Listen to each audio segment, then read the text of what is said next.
자, 외장하드 인식 불량 전 시간에 이렇게 조금 알아봤는데 하다가 이제 시간이 없어서 넘어갔는데 보통 우리가 외장 하드를 쓰는 이유는 컴퓨터 자체에 내장돼 있는 하드 드라이버가 용량이 적거나 아니면은 중요한 파일들을 백업을 받기 위해서 이렇게 하는데 외장 하드는 백업 장치가 아니다. USB는 그렇게 우리가 이제 일반적으로 얘기하는데 보편적으로 우리가 백업 하드를 쓰는 이유는 대용량을 가지고 USB가 굉장히 슬로우하기 때문에 대용량을 딴 쪽에서 사용할 수 있도록 백업을 받아가지고 넣어놓기도 하지만 어떤 분들은 바이러스나 애드웨어 같은 게 오를까봐 거기에다가 중요한 이렇게 하드 드라이버에다가 이렇게 파일을 넣는 그런 경우도 있는데 어느 정도 이 사용을 하다 보면 거기에서 이게 작동을 안 하는 경우가 있어요. 저도 엑스터널 하드를 보통 한 15개 정도를 쓰고 있는데 아주 난감할 때가 있어요. 가끔 이게 잘 쓰던 건데 어느 날 갑자기 딱 끼면은 안에 있는 포맷이 바뀌어가지고 딱 꽂으면은 포맷해야 된다는 이런 메시지가 나올 때는 굉장히 난감할 때가 많았어요, 예전에. 그래서 이제 오늘은 어떻게 해결을 하는지 그거에 대해서 이제 전 시간에 조금 하다 말았는데 오늘 배워볼 것은 6단계에 걸쳐 가지고 엑스터널 하드 드라이버를 갖다가 인식이 왜 안 되는지 그거에 대해서 알아보고 넘어가겠습니다. 자, 전 시간에 첫 번째 외장 하드는 여러분들 외장 하드 다 기억하시죠? 외장 하드는 보편적으로 작은 사이즈 가지고 다닐 수 있는 작은 사이즈 요만한 사이즈가 있고 대용량 큰 사이즈가 있어요. 그러니까 결국에 이 속에는 작은 사이즈는 작은 하드 드라이버가 들어있는 거고 큰 사이즈 같은 경우는 큰 하드가 들어있다 이렇게 보시면 돼요. 네. 보통 우리가 전 시간에 얘기했지만 작은 사이즈 노트북에 들어가는 하드 드라이버가 스몰 사이즈 외장 하드 엑스터널 하드 드라이버에 이런 게 들어가 있어요. 그리고 큰 사이즈에는 보편적으로 우리가 얘기하는 일반적인 하드 드라이버가 들어가 있는 그런 경우가 있는데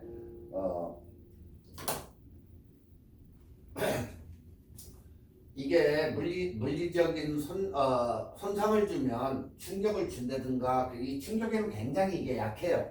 그렇기 때문에 어떤 저것은 가방에다 넣고 자주 다니다가 쿵쿵거리고 이렇게 충격을 주면 인사이드 하드 드라이버가 섹터가 손상이 돼가지고 나갈 수 있는 확률들이 굉장히 많다. 그래서 굉장히 조심해서 다뤄야 되는데 뭐 가지고 다니시는 분들이 굉장히 많아요. 이게 이렇게 큰 걸 가지고 다니는 게 아니고 이 작은 것을 하나씩은 꼭 가방에다 가지고 다니는데 충격을 줘가지고 나가는 경우가 굉장히 많아요. 그래서 굉장히 여러분들이 조심해서 다뤄야 돼요. 그리고 이게 이제 어느 것은 USB를 해가지고 노트북에 연결할 수 있는 그렇게 포맷이 돼 있고 어느 것은 USB 플러스 소켓으로 이렇게 인스톨이 될 수 있는 전기로 해가지고 쓸 수 있는 두 가지 타입이 있어요. 이게 그렇기 때문에 여러분들이 그걸 잘 알아가지고 쓰셔야 돼요. 그러니까 전기로 쓰든 뭐 USB로 쓰든 그건 상관이 없어요.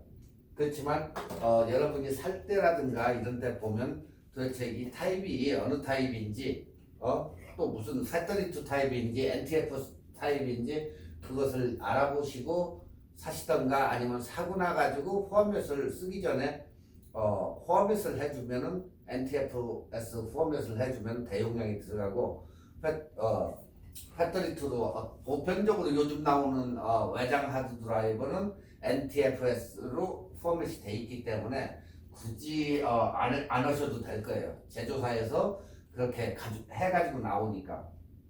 그리고 예전에는 이게 굉장히 비쌌어요.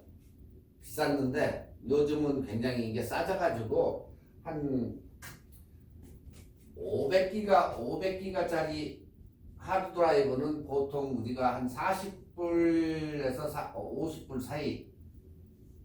그리고 큰 것은 이제 뭐 1테라바이트 아니면 2테라 뭐 4테라, 3테라도 있고 한데 항상 여러분이 살 때에는 홀수를 사는 게 좋지가 않아요. 이상하게 홀수를 사면 꼭 문제가 일어나더라고요. 이게. 그러니까 항상 짝수로 돼 있는 2테라나 뭐 이런 식으로 해서 사용하시는 게 좋을 것 같아요. 자, 첫 번째 인식이 불량해가지고 이제 하드 드라이버가 문제가 있을 때 첫 번째 USB 케이블을 정품으로 보통 케이블이 바뀐다거나 케이블이 오래 쓰다 보면 인터페이스가 USB 인터페이스가 안 좋아가지고 이게 나가는 경우도 있어요. 보통 우리가 USB 저장 장치도 자주 이렇게 사용하다 보면 그 인터페이스 그 자체에 불량으로 인해 가지고 인식이 안 되는 경우가 있어요. USB도. 그러면 USB도 거기를 면봉 같은 걸로 클린을 한다든가 해가지고 잘 클린을 하면 또 인식이 되고 하는데, 역시 이것도 USB 케이블에 불량으로 해가지고 안 되는 경우가 있기 때문에 정품으로 교체를 해가지고 쓰는 게 낫습니다. 그렇기 때문에 어때요? 살 때 좀 좋은 걸 사야지 또 그걸 가지고 5불, 2불 뭐 이렇게 싼 것을 또 구입하면 안 되기 때문에 여러분들이 일반 스토어에서 가가지고 구입할 때 중국산 싸구려 이런 것을 구해가지고 쓰느니 차라리 이베이나 아마존닷컴에서 봐가지고 서치를 해가지고 베스트바이나 이런 데 가서 정품을 사가지고 쓰시는 게 불량률을 줄이는 이유다. 자, 두 번째는 USB 케이블을 앞면에다가 보통 우리가 앞면에다 컴퓨터 앞면에다 써가지고 이렇게 쓰는데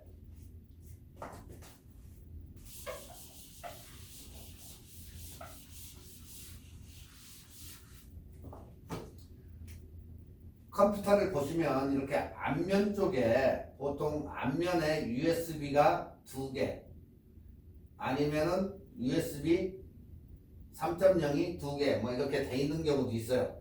근데 보통 앞에다가 이렇게 껴가지고 썼으면 뒷면 쪽에 보면 또 USB가 꽂는 데가 중간쯤에 보면은 USB 꽂는 부분이 있어요. 보통 4개나 3개, 4개, 5개 이렇게 있는데 USB를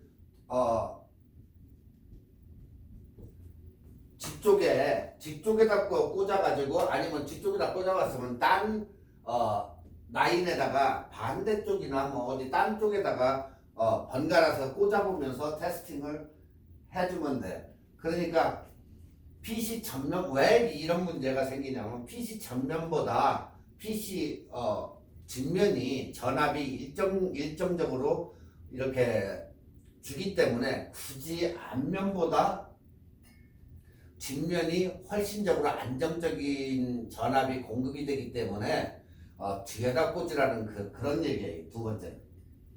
그리고 세 번째는 전기 단자, 그러니까 또는 듀얼 USB 동시에 연결을 한다. 네. 듀얼로 안정적인 전압 공급을 위해서 그렇게 하는 거예요.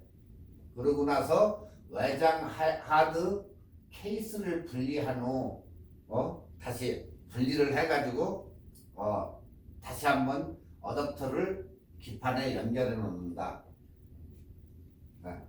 그래가지고 LED나 디스크 회전 그 작동 상태를 육안으로 이렇게 확인을 해보면 불이 들어오는지 안 들어오는지 그것을 알 수가 있어요. 그 다음에 다섯 번째는 케이스 및 케이스 결합 기판 분리 외장 하드 전원, 그러니까 사타 선으로 PC 본체하고 직접적으로 이렇게 연결을 해본다. 그러니까 이것은 기판 오류나 전원 부족 증상을 해결하기 위해서 할 수 있는, 여러분들이 1번부터 5번까지는 여러분들이 직접적으로 외장 하드가 왜 안 되는가 해가지고 자가 진단으로 해서 5번까지 이렇게 해보면 돼요.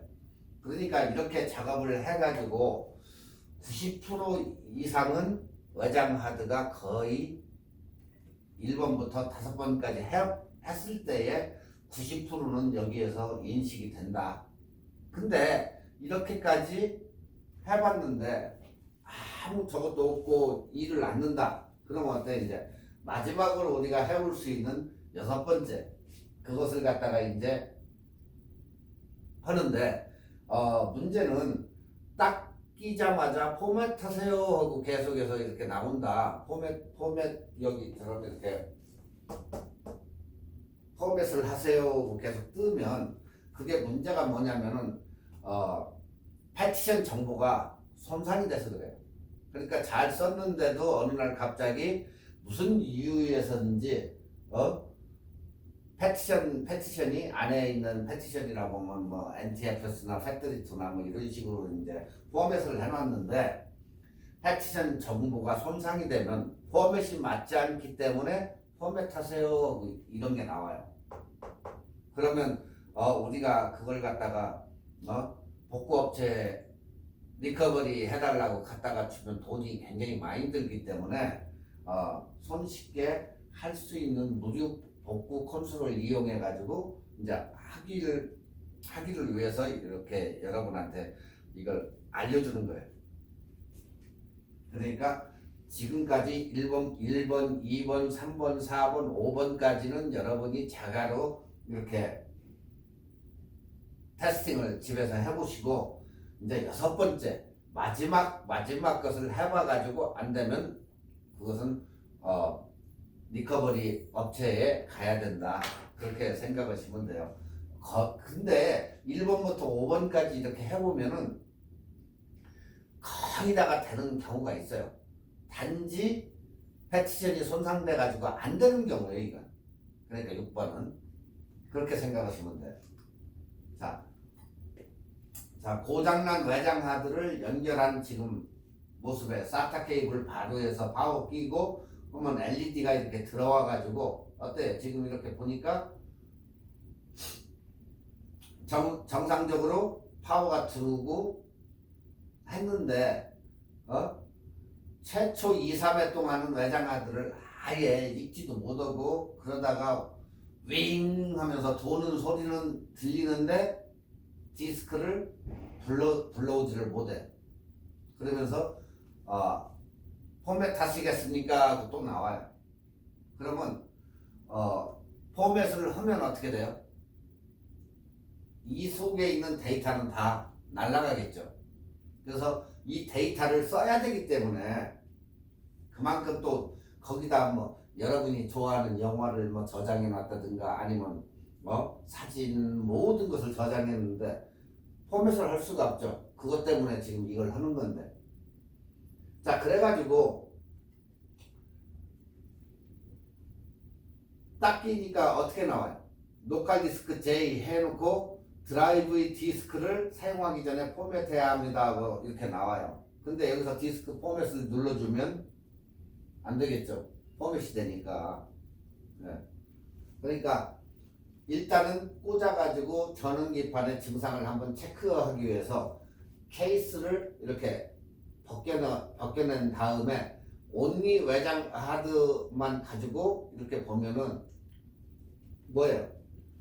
간단하게 낄 수 있는 이런 저 디바이스가 있어요. 그래가지고 거기다 하드 드라이브를 갖다 끼면 바로 작동하고 이렇게 나와요.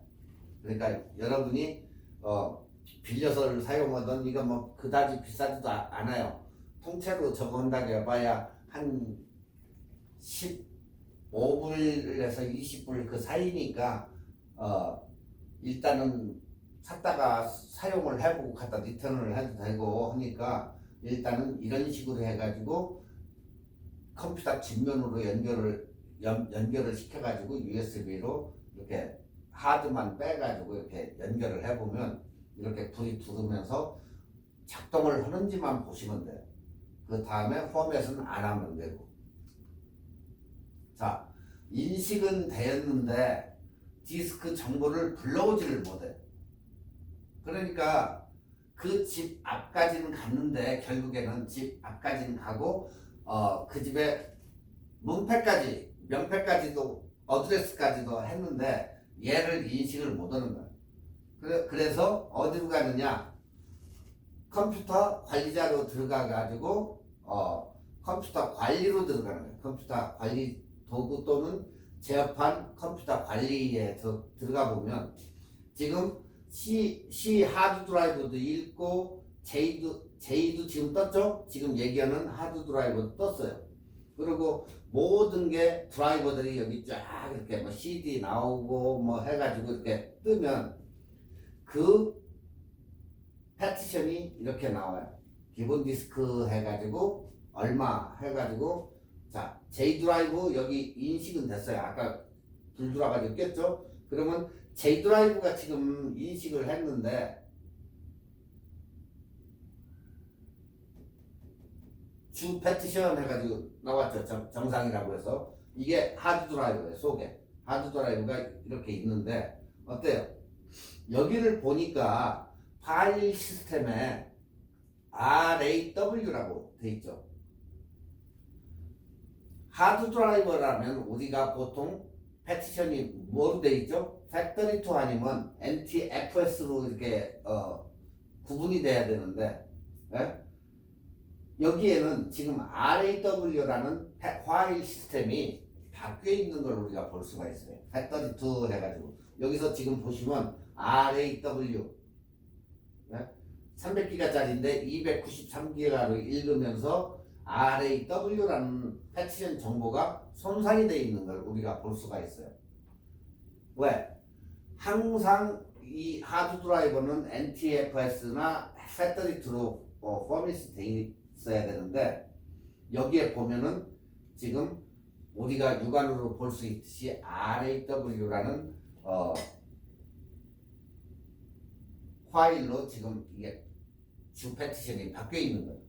그러면 우리가 저것만 해주면 되겠죠? 패티션만. 자, 그러면 디스크 정보가 지금 패티션 정보가 손상이 돼 있기 때문에 그래서 읽지를 못하는 거예요. 앞까지는 왔는데 집 안으로 들어오지를 못하는 거지. 자, 본격적으로 지금 이제 우리가 배워볼 저거는 마법 프로그램이다 해가지고 쓰는 패티션 위자드라는 프로그램이 있어요. 자, 그러면 우리가 www.petitionwizard.com에 접속을 하면 무료로 우리가 패티션 위자드라는 프로그램을 다운받은 후에 인스톨을 해요. 그 같은 컴퓨터에다. 그러면 이렇게 떠요. 여기에서 다운을 받아가지고 뜨면. 자, 프로그램 작동법은 이건 굉장히 어려운 게 아니고 굉장히 심플하면서도 간단하게 쓸 수 있는 그런 프로그램이기 때문에 여러분들이 직접 받아가지고 설치를 하면 돼요. 그러면 다음과 같은 미니툴 패티션 위자드 해가지고 이런 식으로 이렇게 나와요. 그러면 이 프로그램이 구동이 되면서 PC에 연결된 하드 드라이브 정보를 얘가 쫙 이렇게 정보를 보여줘요. 그러면 좌측 메뉴에서 파일 시스템이라고 이렇게 돼 있는데 좌측 메뉴를 클릭을 해서 안으로 들어가 봐요. 자, 들어가니까 어떻게 됐어요?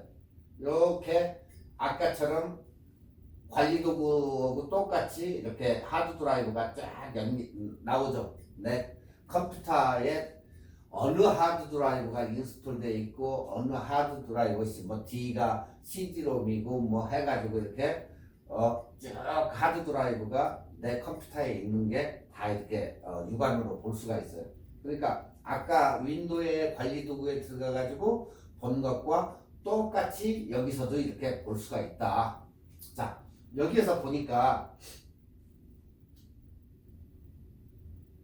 하드 하나, 하드 둘, 셋 이렇게 쭉 나와 있죠. 네. 여기에서 두 개의 옵션이 나오는데 우리는 디스크 체크와 오류 수정을 동시에 해야 되기 때문에 체크 앤 픽스 디텍티드 에러라는 것을 선택하고 스타트를 눌러주면 돼요. 여기에 보시면 체크 파일 시스템 있죠? 체크 파일 시스템 거기를 누르시면 돼요. 그래가지고 선택해가지고 딱 다음으로 넘어가면 위에 보면 이렇게 체크 온리 아니면 체크 앤 디텍트 에러 이렇게 두 가지가 나오는데 우리가 체크 온리만 하면 안 되겠죠. 같이 체크해가지고 픽스를 해야 되기 때문에 아래 거에다가 딱 집어줘요. 그러면 아래 것이 체크가 되고 그 다음에 스타트를 딱 눌러준다. 그러면 윈도우 체크 디스크 하는 것처럼 같은 비슷한 작업이 시작되면서 디스크 정보를 하나씩 이렇게 탐색을 해가면서 오류를 얘가 수정을 해나가고 있는 거예요. 그러면 보통 300기가를 꽉 채워진 것을 외장하드를 기준으로 우리가 했을 때는 보통 300기가를 하는데 얼마가 걸린다? 4시간 정도.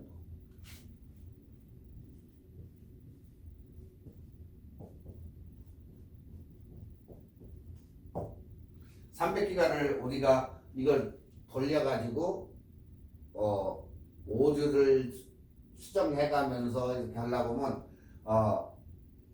이런 정도를 하기 때문에 그렇다고 해서 이 컴퓨터를 켜놓고 사용해가면서 하면 어떻게 되겠어요? 굉장히 더 늦어지겠죠. 그러니까 여러분들이 다 할 거 하시고 잠자기 전에 미니멈 4월이 걸리기 때문에 잠자기 전에 해놓고 잠자고 일어나면 딱 맞아요. 아침에. 그러니까 300기가 할 때 4시간인데 만약에 500기가나 아니면 1테라바이트를 할 때는 6, 7시간이 걸린다는 거예요. 그죠? 네. 그렇기 때문에 여러분들이 컴퓨터를 다 쓰시고 이것을 할 때, 이 작업을 할 때 컴퓨터를 쓰시면 어때요? 굉장히 늦어지고 하기 때문에 그것을 절대적으로 이 작업을 하면서 같이 사용하려고 생각하시면 안 된다. 요것만 온리 하드 드라이버를 하는 거기 때문에 될 수 있으면 하드 드라이버만 작동을 할 수 있게 놔두고 다 끝나고 여러분들이 11시에 주무시면 11시나 10시에 주무시는 분 10시에 그때 해가지고 딱 놔두고 그냥 주무시면은 아침에 일어나 보면 거의 다 돼 있을 거예요.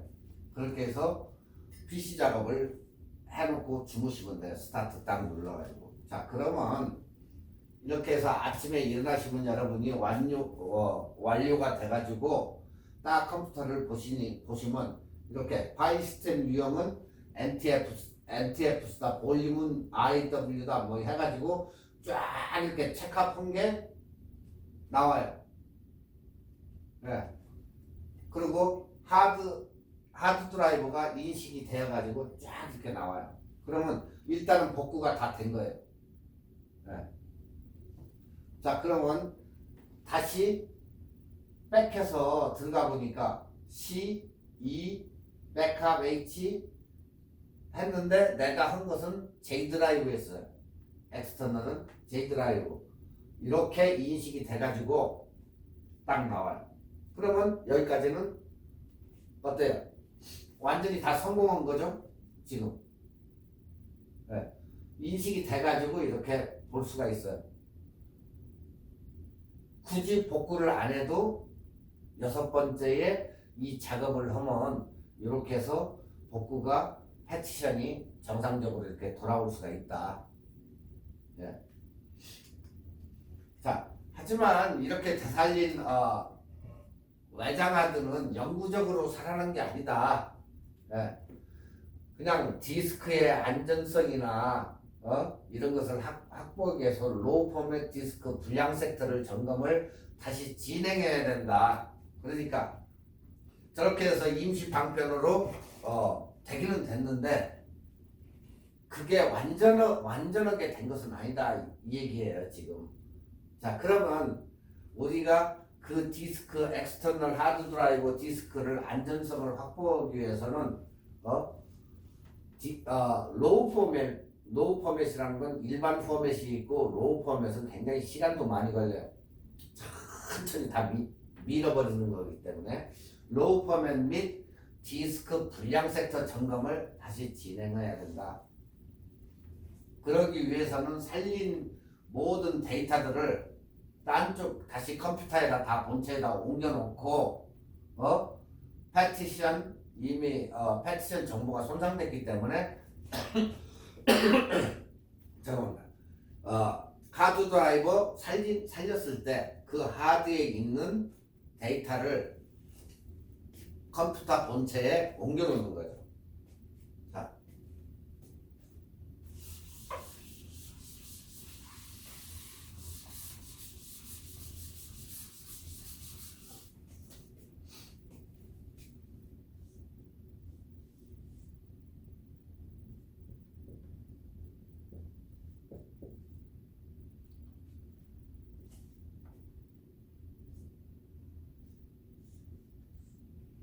자, 이렇게 하드 드라이버가 연결이 돼가지고 컴퓨터에 지금처럼 6번을 실행을 해가지고 인식이 6, 7시간 걸려가지고 딱 됐다. 그러면 이 J 드라이브에 들어가서 J 드라이브에 있는 파일을 내 하드 드라이버에 백업을 시키는 거예요. 다시 원위치 시키는 거죠. 왜? 이 하드 드라이버가 그렇게 해가지고 복구는 됐지만은 얘가 아직까지는 안전성을 확보가 안 됐기 때문에 일단 프로그램을 해가지고 살렸기는 했지만 완전하게 이렇게 됐다고 볼 수가 없어요. 그렇기 때문에 좀 그리고 여러분 기분도 아마 좀 혹시 해가지고 찝찝할 거란 말이에요. 그러면 이 인사이드에 화일이 꼭 필요한 것만 뭐 전체 해도 되겠지만 시간이 많이 걸리면 그리고 USB 하드 드라이브에서 컴퓨터로 옮기는 것은 더 빨라요. 여기서 이쪽으로 가는 게 늦어서 그러지 이쪽에서 이쪽으로 옮기는 것은 컴퓨터 안으로 옮기는 것은 더 빠르다. 네, 주 컴퓨터 본체. 그렇기 때문에 이 파일을 다시 옮겨가지고 컴퓨터 하드 드라이버에다 넣은 후에 이것을 다시 패티션 작업을 하던 노 포맷을 해가지고 깨끗이 해놓은 다음에 다시 백업을 해가지고 제에다가 넣어놓으면 된다. 네, 그 얘기예요 지금 이게. 자, 모든 데이터를 살린 뒤에 백업을 해두고 패티션 정보가 손상됐기 때문에 내부 디스크 섹터를 역시 손상될 가능성이 많다. 자, 그래서 본인 역시 외장 하드를 인식시킨 후에 파일 복사를 진행했는데 그렇게 했는데도 파일이 어느 정도는 인식이 되지 않는 상황이 발생한다. 그건 여러분들이 어때요? 약간은 손해는 봐야 되겠죠. 일단은 복구는 돼가지고 나와가지고 했으니까 이 중에서 어느 정도의 뭐 3%라든가 4% 정도는 그래도 복구가 안 되는 게 있더라 그 얘기예요. 그렇지만 우리가 그만한 파일을 내가 저장해 놨던 것을 97% 정도는 복구를 해가지고 가져올 수가 있다 그 얘기예요. 그러니까 폴더 단위로 3-4개 발생을 했는데 뭐 다행히도 여러분들이 그렇게 중요하게 생각지 않은 파일이 날라갔다면 그건 오케이고 만에 하나 거기에서도 중요한 파일이 날라갔다면 그건 어쩔 수가 없어요. 일단은 복구를 했으니까 나머지 파일은 다 끄집어내고 과감하게 삭제를 해가지고 그 다음에 로 포맷을 해서 다시 복구를 시켜주는 게 좋다. 이렇게 외장하드 내용물을 백업을 완료 다 한 후에는 반드시 로우 포맷과 디스크 체크를 진행을 해야 된다. 그래야 디스크를 또 다시 사용해도 되는지 아니면 그 하드 드라이버를 버려야 되는지 우리가 판단할 수 있다. 이렇게 해서 컴퓨터의 외장하드를 선택 후 빠른 포맷으로 다시 포맷해주면 되고, 포맷 후에는 패티션 위자드 아까 들어갔던 프로그램 좌측에 서페이스 테스트라는 데가 있어요. 서페이스 테스트. 그걸 클릭을 하면 그 프로그램에서 불량 섹터를 딱 검사를 해줘요. 만약에 섹터가 나쁜 부분, 섹터라 하면은 컴퓨터 하드 드라이버가 컴퓨터 디스크를 읽을 때 불량이 있는 부분을 얘기를 하는 거예요. 그게 많이 발견되면은 어떻게 버리시는 게 좋다. 많이 발견되면 뭐 한두 개 있으면은 뭐 상관은 뭐 없겠지만은 그게 이제 얘가 체크를 해줘가지고 고기는 쓰지 말아라 이렇게 해주는데, 근데 아무래도 찝찝하고 저거면 돈이 뭐 그렇게 비싸지도 않고 하니까 과감하게 배섹터가 많으면 버리는 게 좋다. 하드 드라이버는. 그리고 다시 새 하드 드라이브를 구입해가지고 일단은 여러분이 리커버리 하는 데를 복구 저거를 회사를 안 갔기 때문에 그렇게 비싸게 돈을 안 들여도 되고 이렇게 쉽게 했으니까 40-50불은 투자를 해가지고 하드 드라이버를 하나를 구입해가지고 다시 끼고 새 거에다가 이렇게 인스톨 해가지고 쓰시면 된다. 왜 그러냐면 불량 섹터가 있는 그 일단은 데미지가 있는 하드 드라이버는 언젠가는 다시 문제가 발생할 수가 있으니까 지금 바꾸라는 거예요. 그러니까 이렇게 로 포맷을 해가지고 퀵 포맷 다시 해가지고 이렇게 했는데 배석태가 많다? 그러면 거기다가 다시 넣으시면 안 돼요. 또 이런 문제가 발생할 수가 있어요. 그러니까 복구업체에 굳이 의뢰를 안 해도 여러분들이 5개 마지막 이거 하나까지 해가지고 이렇게 실행을 하시면은 RAW10 패티션을 원상태로 회복을 해가지고 임시로 이렇게 들어가가지고 파일을 다 끄집어 낼 수가 있기 때문에 이렇게 해가지고 빼는 다음에 그 하드 드라이버를 체크업을 해가지고 만에 하나 불량 섹터가 없고 깨끗하다면 다시 포맷해서 쓰면 돼요. 아무 이상 없이. 근데 만에 하나 배석태가 많다. 그럴 때에는 가차없이 아깝다고 생각하지 말고 버리고, 다시 그런 것은 포맷해가지고 그냥 간단하게 하면 집에서 영화나 보고 할 때 거기다가 넣어가지고 이렇게 하는 것은 오케이. 그렇지만 중요한 파일이나 이런 것을 넣어가지고 다시 쓰려고 하면 위험성이 있기 때문에 안 된다 그 얘기예요. 그리고 복구업체 의뢰를 안 해도 이렇게 빼낼 수 있는 방법이 있기 때문에 그렇게 해보시는 게 여러분들한테는 좋다. 돈이 안 들고. 아시겠죠? 자, 여기까지 이제 끝난 거예요. 그러니까 지금부터 윈도우 10 인스톨 하는 것을 하고 오늘까지 컴퓨터는 마감을 하고 다음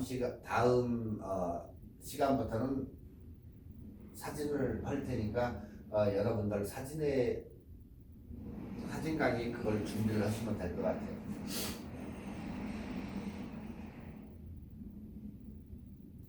그러니까 여러분들이 하드 드라이버를 사시더라도 조금 이름 있는 회사, 뭐 이름 없는 하드 드라이버는 될 수 있으면 피우시는 게 좋아요. 뭐 웨스턴 디지털이나 아니면 뭐 맥스터나 뭐 아니면 지금 맥스터가 거의 보기가 어려운데 예전에는 맥스터가 많이 나왔어요.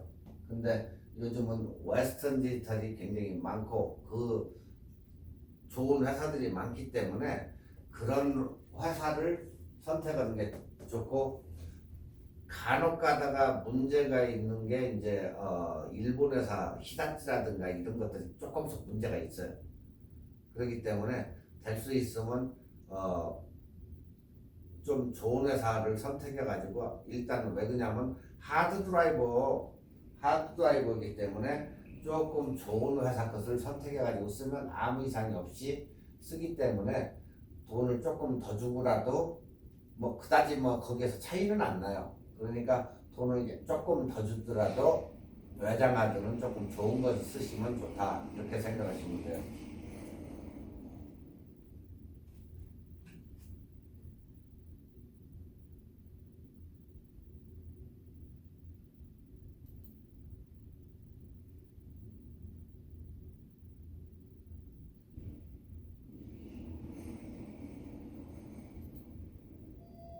자, 이제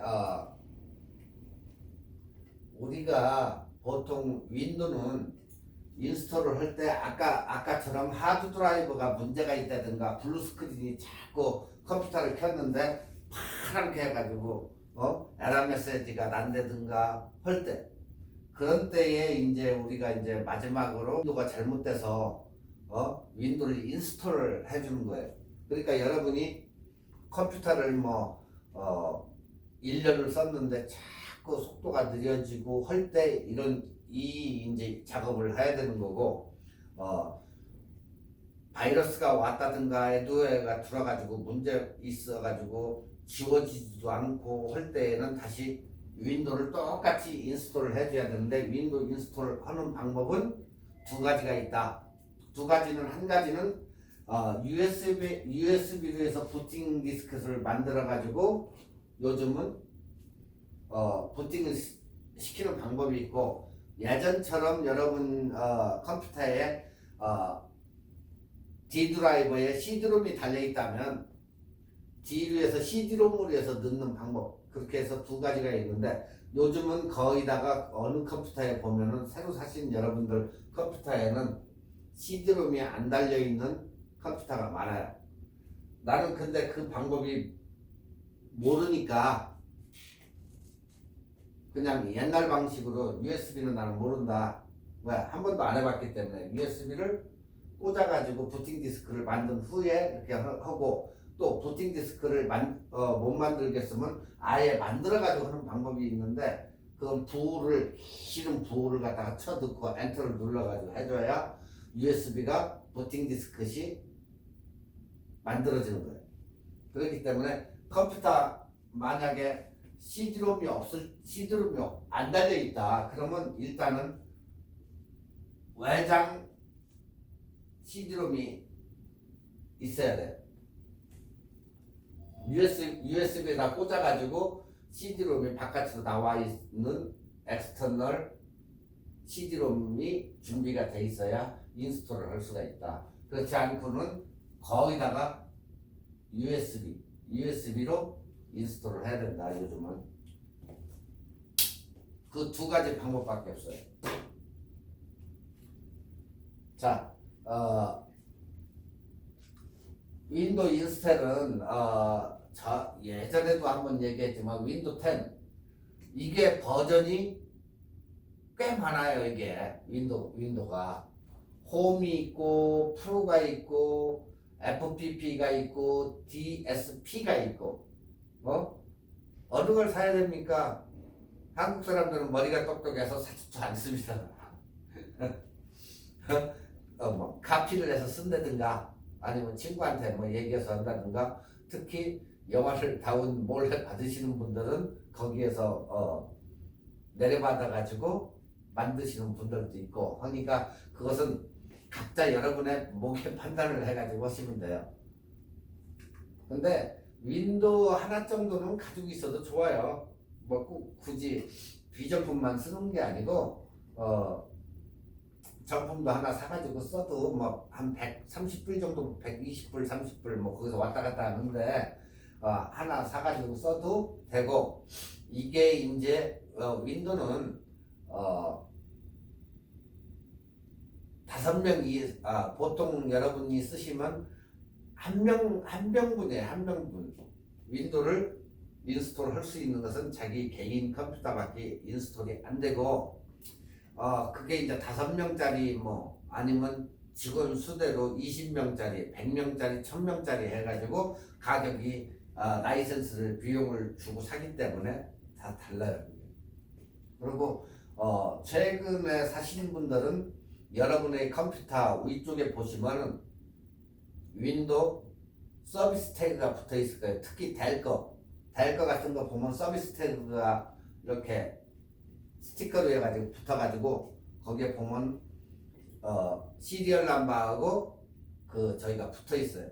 거기에 가가지고 넣으시면 그냥 자동으로 들어가는 경우도 있으니까 그건 그쪽에다가 또 들어가가지고 웹사이트에 들어가서 하시면 되고 아니면 윈도우를 넣고 넘버를 넣으면 되고 아니면 테크니컬 서포트에 전화를 해가지고 넘버를 얘기를 하시면 넣어주는 경우가 있어요. 근데 안 되는 그런 저것도 있다. 그래서 여기에서부터 그것을 알아볼 거예요. 자, 지금 마이크로소프트 윈도우 이제 프로하고 프로 버전하고 홈 버전하고 이렇게 이제 두 개가 있는데 개인 사용자는 홈을 비즈니스 하시는 분들은 프로를 쓰는 게 좋다. 네. 근데 일반적으로 거기다가 여러분 컴퓨터에 보시면 직접적으로 제조사에서 사지 않으신 분들 이런 데서 뭐 가서 한번 고쳐왔다든가 하시는 분들은 보통 다 프로페셔널이 들어있을 거예요. 그렇지 않고는 일반적으로 제조사에서 나와가지고 HP나 델거나 이런 걸 사가지고 쓰시는 분들은 보통적으로 홈 버전이 들어가 있어요. 왜냐하면 스페셜로 이렇게 살 때 넣어주기 때문에 여러분들이 그걸 선택을 안 했으면 거기다가 홈 버전이 들어있어요. 자, 윈도우 10 홈 뒤에 붙은 알파벳이 FPP냐 DSP냐 ESD냐 OEM이냐 이제 그 차이점에 자, 첫 번째로 FPP 하면 이게 풀 패키지 프로덕이며 윈도우 10 홈 물품을 받으면 USB로 바로 설치가 가능하다. 네. 그 다음에 PC를 바꾸더라도 USB를 이용하여 가지고 다시 라이센스를 등록해서 재사용이 가능하다. 네. 그러니까 FPP는 나중에 다시 인스톨이 가능하다. 네. 컴퓨터를 바꾸든 뭐든 다시 왜 마더보드 그 자체가 있기 때문에 다시 설치를 할 수가 있다 그 얘기예요. 자, 컴퓨터를 잘 모르시는 분은 이렇게 보시면 윈도우 10 홈 FPP라고 이렇게 뒤쪽에 붙어 있는 것을 사시면 된다. 이렇게 보시면 돼요. 자, 그 다음에 두 번째로 DSP라는 게 있어요. 그러니까 윈도우 10 홈 DSP 이렇게 돼 있는 거. 네. 이런 것은 말 그대로 딜리버리 서비스 팩 이렇게 돼 있어요. 그러니까 이것은 메인보드 자체에 마더보드 자체에 귀속되는 버전이기 때문에 만에 하나 잘못돼 가지고 마더보드가 고장이 난다든가 불량이 났을 때 드러냈을 때는 이것을 사용하지 못한다. 마더보드 자체에 이렇게 해준 거기 때문에 절대 그러면 DSP를 사면 될까요? 안 되겠죠. 그 컴퓨터가 마더보드가 문제가 생겼으면은 거기에 귀속된 거기 때문에 절대 안 된다는 거예요. 자, 그래서 우리가 FPP를 사야 된다 그 얘기예요. 자, DSP는 일단은 딜리버리 서비스 팩이기 때문에 라이센스가 마더보드 자체에 귀속돼 있으니까 안 되고 PC를 바꿀 때 메인보드까지 바뀐다면 사용할 수가 없다. 그래서 윈도우를 다시 사야 된다. 이렇게 생각하고 DSP를 살 때에는 조금 싸요. 80불이나 뭐 이렇게 싸다고 해가지고 조금 싸다 이렇게 해서 싼 게 비지떡이다 그 얘기예요. 싸다고 구입하는 건 올바르지가 않다. 그러니까 여러분이 이 마더보드를 나중에 업그레이드 한다든가 해가지고 컴퓨터 자체에서 뜯어내가지고 딴 마더보드를 붙였을 때는 그 윈도우 인스톨이 문제가 생긴다. 그래서 DSP는 될 수 있으면 사지 말아라 그 얘기예요. 그 다음에 세 번째로 ESD라는 게 있어요. ESD. 그러니까 마스터 뭐 이런 데서 구입이 가능한데 PC를 바꾸더라도 설치가 가능하고 등록도 가능하다. 그 대신 단점이 있다. 설치는 USB를 따로 만들어 하는 단점이 있다. 그러니까 이게 이제 여러 번 설치하고 할 수가 있는데 이것은 항상 USB 버전으로 해서 항상 설치를 해야 되는 단점이 있다. 네. CD로 만들어 가지고는 절대 인스톨이 안 된다 이렇게 보시면 돼요. 그러니까 번거롭겠죠. 그래서 말 그대로 번거롭습니다 이렇게 써놓은 거예요. 자, 제일 우리가 많이 쓰는 이제 네 번째로 OEM 버전. 네. 오리지널 이퀄리먼트 매뉴팩처 이렇게 그 약자인데 기업 윈도우나 디바이스 모든 것을 뭐 컴퓨터를 산다든가 할 때 이 OEM 이 방식이 거의다가 많이 들어있고 삼성이나 LG나 이런 노트북 PC에 윈도우 10에 깔려 있다 그러면 다 OEM 라이센스 버전으로 해가지고 이게 다 들어가 있다. 그러니까 OEM 버전을 각 매뉴팩처에서는 사용하기 때문에 거기다가 이런 게 들어갔다. 그러니까 이 컴퓨터에서만 사용하지 다른 컴퓨터에서는 이 윈도우를 사용할 수가 없다. 여기다가만 OEM 버전으로 해서 넣어가지고 줬기 때문에 여러분이 나중에 다시 접어쓰려고 하면 안 된다. 딴 컴퓨터에는. 자, 아까 얘기한 그러니까 여러분들은 뭘 사야 돼요? FPP를 사셔야 되는 거예요. FPP. 베스트바이나 뭐 아마존닷컴이나 이런 거 살 때 항상 우리는 FPP 정품을 구매하면 되고 구매할 때 여러분이 컴퓨터가 굉장히 올드원이다. 올드원인데 지금 컴퓨터에 비해서는 좀 저하가 된다 하면은 32비트 그리고 내 컴퓨터 새 거야 하시는 분들은 64비트 뭐 이렇게 해서 항상 윈도우는 두 종류 버전이 있는데 64비트하고 32비트하고 두 종류가 이렇게 나와요. 그러니까 여러분이 거기에서 이렇게 초이스를 해야 되는데 요즘은 거의 32bit을 사용하는 컴퓨터가 극히 없어요. 그리고 32bit보다 64비트가 어때요? 빠르다. 네, 빠르고 요즘 거의 다가 64비트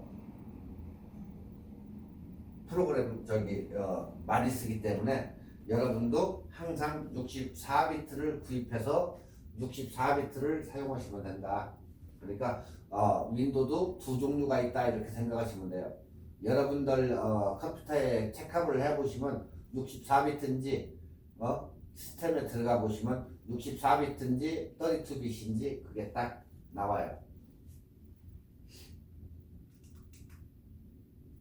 자, 설치 방법은 딱 두 가지가 있다.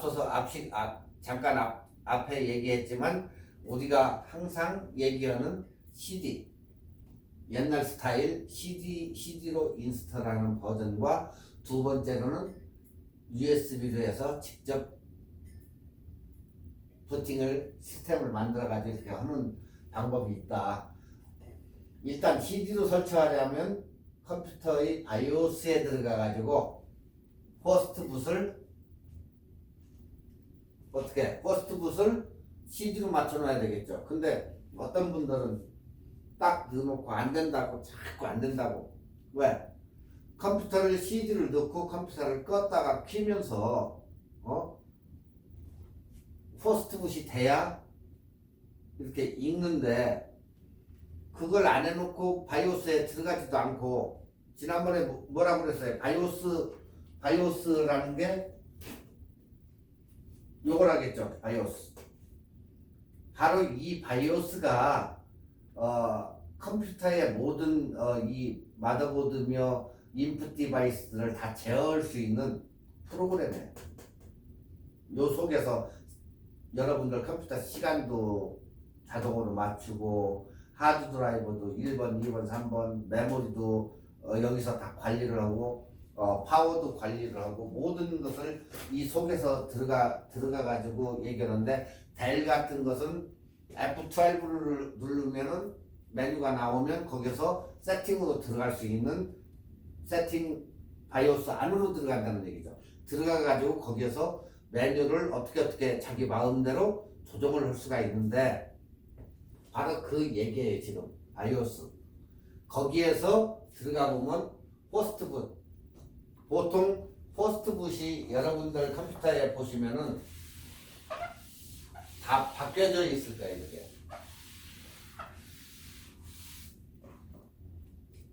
저기에서 호스트붓이 있고 그 다음에 2차 붓이 있고 3차 붓이 있어요. 부팅이 저희가 있는데 보통 어느 분들은 CD로 돼 있는 사람들이 있어요. CD를 읽고 그 다음에 제로 하드 드라이버 C가 먼저 읽고 그 다음에 더드 붓은 뭐 USB나 엑스터널 하드나 뭐 이런 게 이제 읽게 이렇게 돼 있는데 자 여러분이 호스트 붓을 부팅하니까 또 부팅이 뭐예요? 여태까지 그렇게 배웠는데도 모르시는 분들 컴퓨터를 딱 키자마자 뭐가 작동을 하는지 컴퓨터가 꺼져가지고 켜지는 것을 우리가 부팅이라고 하죠. 부팅을 딱 할 때 바이오스에서 지정을 해주면 호스트 너 CD 네가 처음에 컴퓨터 파워가 딱 들어오면 어때요?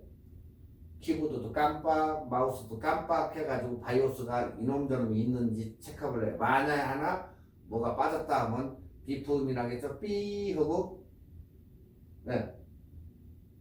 삐삐 소리가 난다든가 비법이 나는데 호스트를 CD로 바꿔줘야 되는데 어떤 사람들은 첫 번째가 그냥 바로 C 드라이브로 들어가게 이렇게 돼 있는 경우가 굉장히 많아요. 그러면 첫 번째를 CD로 놓고 두 번째를 C로 이렇게 옮겨 놔가지고 부팅을 해라 그 얘기예요. 자, 첫 번째 CD에다 넣으면 CD를 읽고 없으면 있어도 읽고 지나가요 그냥. 네. 그러고 나서 C로 들어가는데 예전 컴퓨터들은 호스트 무시 A 아니면 B로 돼 있을 거예요. 네. 플라피로 돼 있어요. 그러니까 요 레코딩이 중지가 돼가지고 다시 윈도우 인스톨 다시 이어가지고 가겠습니다. 자, 이렇게 해가지고 붓을 바꾼 후에 다시 세이브하고 나가가지고 윈도우를 인스톨을 하면 됩니다. 자, USB 붓 설치 시에 USB 방금 전에 얘기했던 것은 CD로 이제 설치하는 방법이고 USB로 설치하는 방법은 USB를 여러분이 새 것을 준비를 해가지고 일단은 포맷을 해야 됩니다. 포맷을 여러분이 지난 시간에도 배웠지만 USB를 포맷하는 방법은 USB를 USB 팟에 넣고 우클릭을 해서 포맷하는 방법에 따라 가지고 퀵 포맷을 해가지고 깨끗이 클린업을 한 다음에 그 다음에 준비를 해주시면 되겠습니다. 그러고 나서 자, 마이크로소프트.com에 들어가시면 윈도우 다운로딩 하는 그런 사이트가 있는데 거기에 가가지고 다운로딩 클릭을 하시면 윈도우 항목을 준비하는 중 해가지고 이렇게 나와요. 그러면 몇 가지 항목을 준비하는 중 해가지고 이제 그 다음에 넘어가시면 관련 통지 및 사용하는 조건에 대해서 이렇게 설명을 하는데 읽어보셔도 되고 시간이 없으신 분들은 그냥 넘어가셔도 돼요. 글씨가 원체 많다 보니까 읽을 필요는 없을 것 같고 그냥 넘어가시면 되고 지금 그 다음에는 이제 원하는 작업을 선택하라고 이렇게 나오는데 지금 이 PC 업그레이드 아니면 다른 PC에 설치할 것을 만들겠느냐 플래시를 준비하겠느냐 여러분이 지금 이 PC 업그레이드 해가지고 누르시고 다음을 누르셔도 돼요.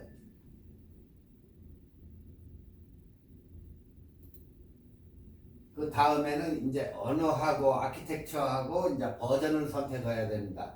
언어는 뭐 코리안이면 코리안, 잉글리시면 잉글리시 선택을 해가지고 넘어가시고 그 다음에 책박스를 여기를 끄시고 언어를 이렇게 선택하시면 돼요.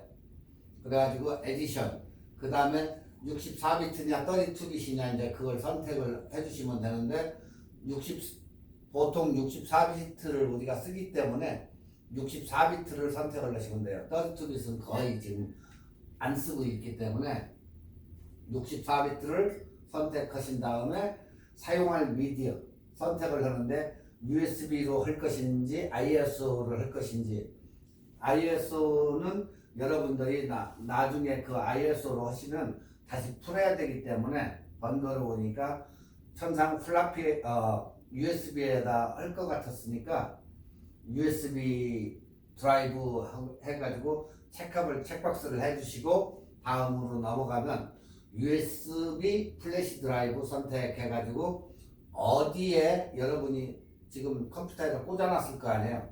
그게 J면 J, D면 D, E면 E 해가지고 여기서 선택을 해주시면 되고 그 다음에 다음을 눌러주시면 윈도우 10 다운로드 중 해가지고 진행률 1%, 2%에서 올라가니까 그렇게 해서 넘어가시면 돼요. 이게 굉장히 이렇게 어려운 것 같으면서도 스텝 바이 스텝으로 이렇게 가면 굉장히 쉬워요. 책박스도 한 번씩 눌러보고 이렇게 보시면 뭐가 있는지 해가지고 들어가 보시면 그게 여러분이 충분히 쉽게 이해할 수 있고 아주 쉽게 할 수 있어요. 자, 그래가지고 다 끝나면은 USB 플래시 드라이브가 준비됐습니다 해가지고 나와요. 그 다음으로 넘어가시면 이제 언어, 그 다음에 시간 및 통화 뭐 이런 게 나오는데 여러분이 제일 위쪽에 언어만 선택을 해주시고 그냥 다음으로 넘어가시면 지금 설치해가지고 이게 나와요.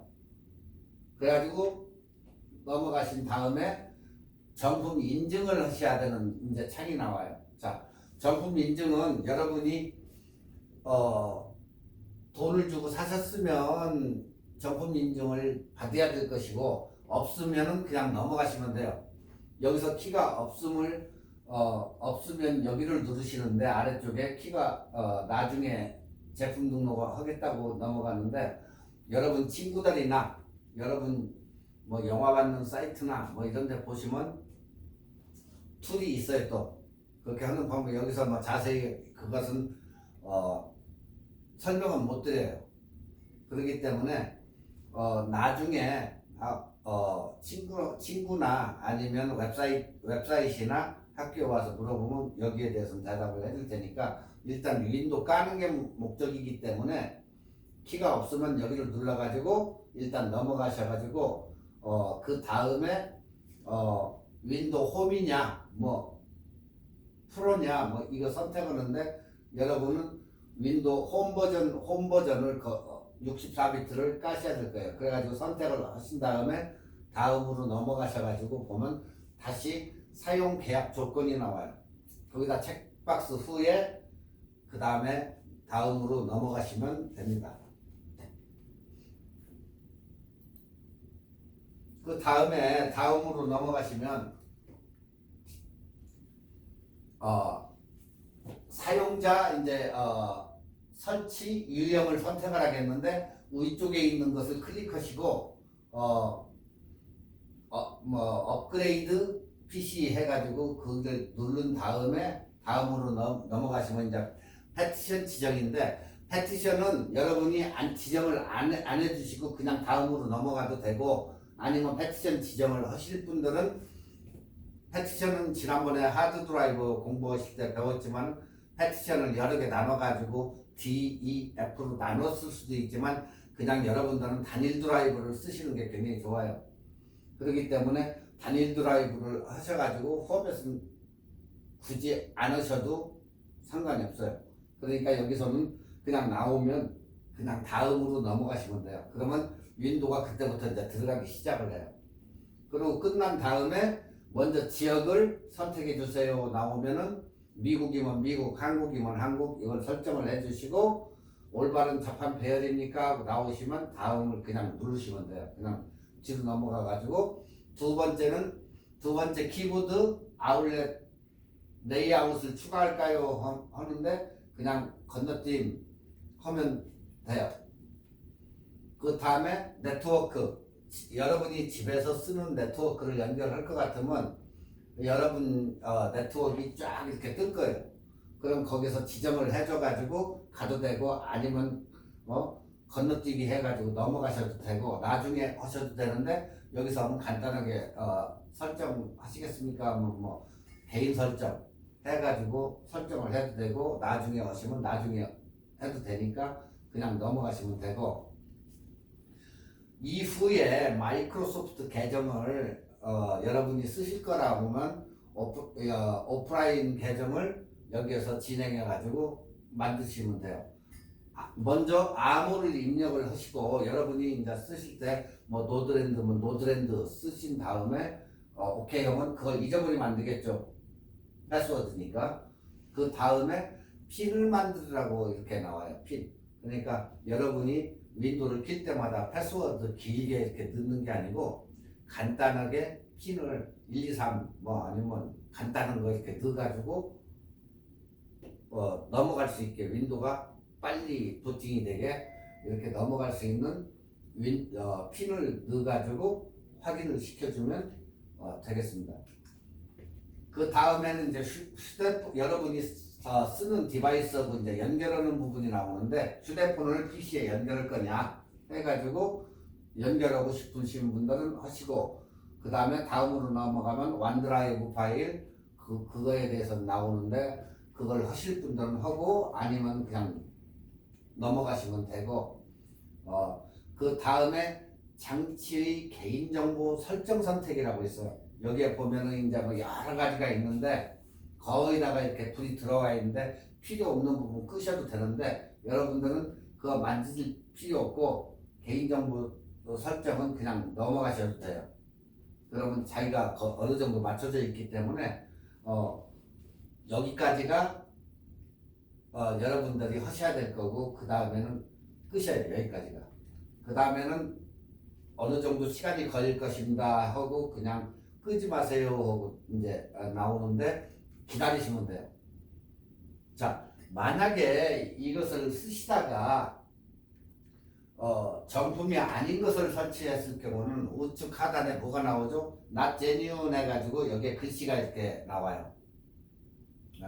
그러다 보면 언젠가를 한참 계속해서 쓰다 보면은 문제가 생겨요. 컴퓨터가 뭐 바탕화면이 뭐 딴 걸로 변환되든가 하는데 그것은 정품 인증만 받으면 되기 때문에 정품 인증하는 것은 굉장히 쉬워요. 1분이면 정품 인증을 또 받을 수 있으니까 여러분이 굳이 사지 않았다 해가지고 걱정할 필요는 없어요. 그건 하는 방법이 또 있기 때문에 아까도 얘기했지만 여기서 그 얘기는 우리가 못 하고 나중에 따로 이제 얘기하면 되고 지금까지 우리가 이제 윈도우 10을 이렇게 설치를 해봤는데 예전 같으면 굉장히 윈도우가 설치가 그냥 꽤 이렇게 어렵고 뭐 이렇게 시간도 걸리고 했는데 요즘은 굉장히 이렇게 잘 돼 있어요. 그러기 때문에 여러분도 쉽게 이렇게 설치할 수 있으니까 굳이 4, 50불 버려가면서 컴퓨터 들고 왔다 갔다 하지 않고 집에서도 이렇게 간단하게 설치할 수 있으니까 직접적으로 이렇게 설치 한번 해보면 굉장히 쉬워요. 그러니까 여러분들이 항상 이렇게 해보시기 바래요. 뭐 지금까지 이렇게 컴퓨터 이제 여기까지 오늘 여기까지만 할 거예요. 왜냐면 조립을 하는 그 시간이 좀 어느 정도 두세 개의 시간을 해야 되는데 2번 정도 강의 시간에 2-3번 정도를 해야 되는데 그런 지금 여러분들 인터넷에서도 이렇게 수업을 하기 때문에 굳이 그렇게 하지를 못하니까 그것은 나중에 이제 하기로 하고 건너뛰기로 하고 다음 시간부터는 사진 강의를 여러분이 준비하시면 되겠습니다. 오늘 여기까지 이제 하시고 다음에는 사진 강의를 하겠습니다. 그러니까 첫 번째 사진 강의를 다음부터 하시는 걸로 이렇게 하시고 오늘까지 컴퓨터는 끝나는 걸로 이렇게 하겠습니다. 여러분 오늘 강의